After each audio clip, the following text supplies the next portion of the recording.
All right, everyone, welcome back to another episode of the Gentleman's Atlas podcast. Thank you all for joining me once again today. And let's go and get started with today's episode.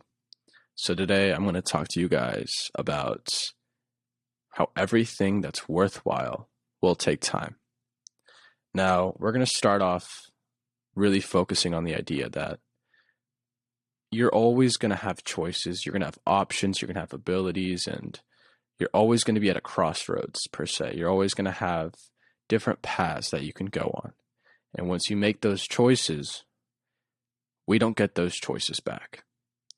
And when we make those choices, it's going to take many others, if possible, to reverse a past choice. So it's the importance of knowing both the benefits and the consequences of every decision that we take. But one of those things to consider is the reward. Is the reward short-term or is it long-term? Is it instant or delayed gratification? And that's where everything worthwhile comes quick. That's where it comes into play, because you realize that in all this world of get-rich-quick schemes, of seeing the highlights in social media, that we're drawn by the outcomes of other people. But the reality is that the outcomes are all we see. So when we think that the outcomes are all that we want and all that we desire, we fail to realize the work that's necessary. One, the get-rich-quick schemes don't work for the long term. They might work in the short term, but they're not sustainable. And you often lose what you make, or maybe you make a little bit, but then you have to find something new and you don't develop any real skills other than following a trend and paying a bunch of money that's a waste of time. And with the outcomes that you see on social media from athletes, professionals, where they post the cars and the mansions and the parties, that's not their reality, right? That's the highlights of the social life. But in reality, behind closed doors, they're waking up 4, 5, 6 in the morning, working out, getting a proper meal in, recovering, team practice, back home, another meal, recover. Okay, another training session, back home, recover, relax, maybe watch a movie, go out with some friends, cool, back to the training session, shower, maybe go out for a couple hours, come back home, shower, sleep, repeat. Most of the time, these athletes have routines that they've built and they've trained thousands of hours on their own, practicing to get where they are today. And they still practice every single day so they can keep performing, because you don't stay at the top unless you're practicing to stay at the top. And what we see is the highlight reel, and that's not their reality. But then we want the outcomes, failing to realize the inputs. And you also have to understand that when I say everything worthwhile takes time, there's a certain joy that you can't feel unless you've done it. When someone hands you something, you can be grateful, it can help you, it can get you a lot further than maybe if you didn't have it. But at the end of the day, you will not reap the same fulfillment as if when you get something by the fruits of your own labor. It takes time. If you go back to our episode with Stefan Speaks, he talks about this, the journey of walking in his purpose. It's been a long journey, and it's been a battle of, oh, I feel like I've made it, but I haven't made it. Then at some point, he said he stopped feeling like he made it, and that's the reality. And it's not to push you away, but it's to let you know that when I mean that everything is worthwhile, I mean that you find fulfillment in the process and in the journey, not in the outcome. You have to love to some degree what you do on the day-to-day basis. And that's what makes it sustainable, because you're good at it and you love to do it. Now, granted, you also need to make a living. That's the part about monetizing your purpose. Find what you're good at, find what you're natural at, and make a living off of it. Figure out how you can sustain your lifestyle by monetizing your purpose, right? So this isn't just passion projects. This is something that delivers value, not just to yourself, but to other people. And that's what you have to discover. Again, that takes time. You have to build your skill. You have to develop mastery. It's all a battle of, are you able to do what is necessary to grow the necessary amount to make the difference that's necessary?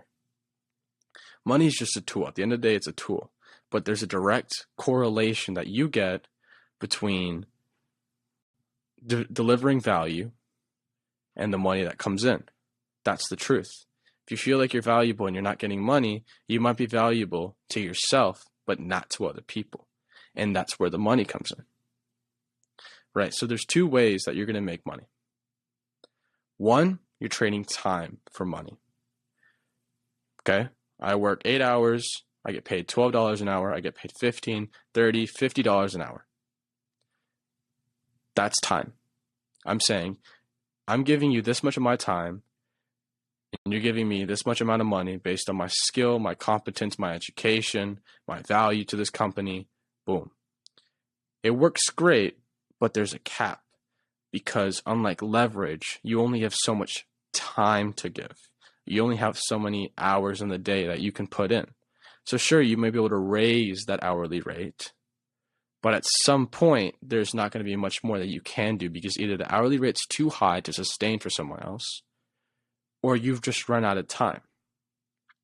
So the second option, and you should have a combination of both, is leverage. So that's where this idea of passive income comes in. And look, no income is really passive. That whole idea of passive income, get money while you sleep, it's misunderstood by everyone, or by most people, not everyone. And the reason is, passive income is income that doesn't necessarily correlate with time. And that's how entrepreneurs operate, right? A lot of time, entrepreneurs aren't making that much money, but then they have a launch, or they have a big product sale, or a product blows up, and then they make 300 times what they've been making the past few months. And then they break that down to grow the business and then keep that maintaining them, right? So there's not a correlation with time, because again, let's say they're selling a product for $100 and they make $1,000 in sales, or 1,000 sales overnight while they're sleeping. That's 100,000 while they were sleeping, but it's not because it's just passive income. It's because they put work in other times, but it just so happened that it worked when they weren't monitoring it. And so we have to understand that both of those things will create value. But leverage allows you to use other things besides time to get what you want. Leverage is labor. Leverage is money, right? If you use money that you have, assets that you have, to then buy more assets that make you money, that's leverage. If you hire someone to do a job for $10, and that job would save you 12 hours of your time, and you can use that to make more money, that's leverage, right? Because now you're trading other people's time, other people's resources. That's unlimited because you can get more people. And so what you have to understand is that when you're talking about making money, you can do that oriented towards your purpose, right? An engineer can work for a company as an engineer. He can also open his own thing, his own business. He can run both, then move to the business. He can stay in the career. That's his purpose. He's an engineer. Or that's his career. There's more to his purpose. If you're a doctor, same thing. You're trading time for money, but then you open your own clinic, your own research. Boom. Now you're talking about a career that has both time and leverage.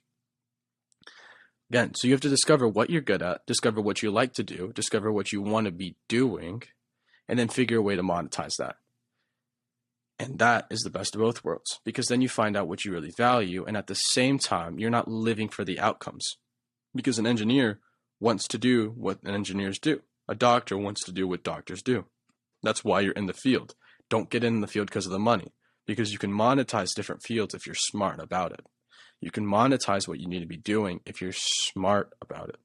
So when I say everything worthwhile takes time, you first have to understand that if everything worthwhile takes time, then you have to make sure that time is something that you're willing to spend, that it's something worthwhile to you, so you're better off spending that time doing that. So let's expand from that. I want to let you guys know that it's very important to know why you're doing something, how you're doing something, what you're doing. But what's another really important part that we find and overlook is who you're doing it with. What kind of people are you doing this with? Because if you get into a career that you like and you are working for someone that makes you miserable, I'm sorry, but you're not going to love what you're doing. You are not going to enjoy it. You're going to dread seeing that person yell at you and tell you what a terrible job you're doing every day when you know you're giving everything. So you have to understand, sometimes it's worth sacrificing some money to not be miserable. Because if you want to do something and you're actually happy about it, don't let someone else take this away from you. Now, again, you can't just quit one day if you don't have any backup savings that you can work off until you get another job. But you have to be strategic and say, it's a risk to take another job and to find something else, but it's a greater risk to push myself down a path where I know I won't be happy, right? It's the lesser of two evils. And then once that one evil is accomplished, getting the new job, then it turns to the flip side and now it becomes good. And so you have to understand that there's different elements that play into it. But you have, at the end of the day, have to craft something sustainable and something good for yourself, and that takes time. And now let's talk about the second aspect of doing it with someone.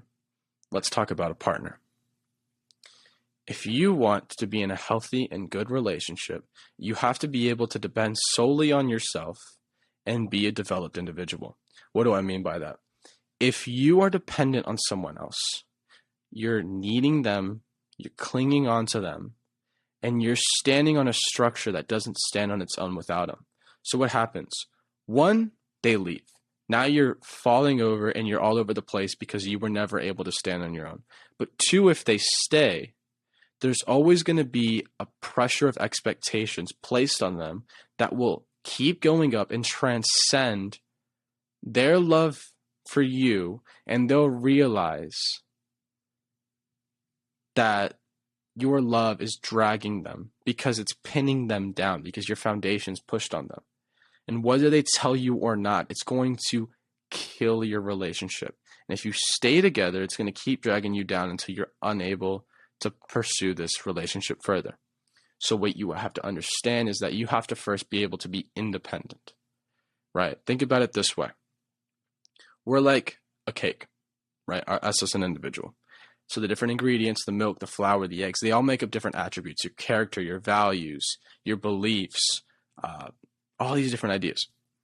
And at the end of the day, if those ideas are developed, if they're strong, if they're solid, you make a really good cake.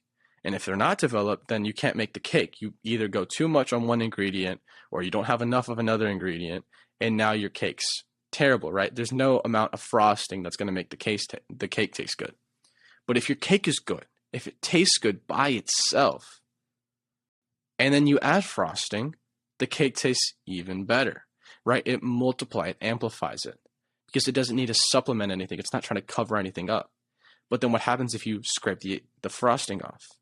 The cake's still a really good cake, even with the frosting gone. And that's what happens. And it's the same thing applies to relationships. You have to be a strong, developed, and independent person, and then realize that while you're able to do it alone, you don't have to do it alone. And when you don't have to do it alone, then that's when you can be, I'd be open to a relationship. And that's where you don't seek it. But if the right person comes and you are actively working on yourself, then you can look to pursue something with someone else. And then what happens? One, they're going to respect you because they see that you're self-sufficient. Two, it's going to build more strength in the relationship because you're working on building a connection, not out of dependence, but out of mutual interest. That's why it's important to have aligned values. And three, if they leave or something happens, it's not tied to your intrinsic value or intrinsic foundation, and you can keep moving. It might hurt, but since your character isn't founded in who they are, but just yourself, then you're going to be okay. And so the last point I want to talk about this is that the point of everything worthwhile takes time is that you have to commit. You have to discipline yourself and focus on the mastery, not the metrics, because things won't show the results early on. You don't go to the gym for 2 weeks and see the results you want.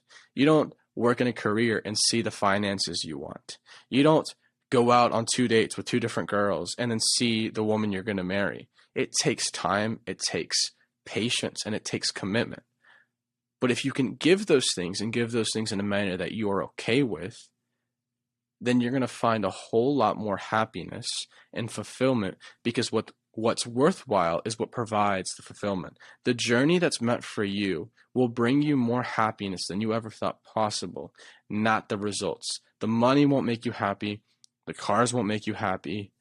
All of that will make you happy. You might want it. You might think you need it. But at the end of the day, you're going to enjoy it. That's true. But the true happiness doesn't come from that. The peace comes from the money. Stability comes from money. Opportunities, influence, connections, that does come from money. And that's why it's important. But you have to love what you do. Otherwise, you're going to look back and realize that you never lived for you, only for the paycheck. That's going to do it for me today, guys. Thank you all for tuning in, and I'll catch you all in the next episode.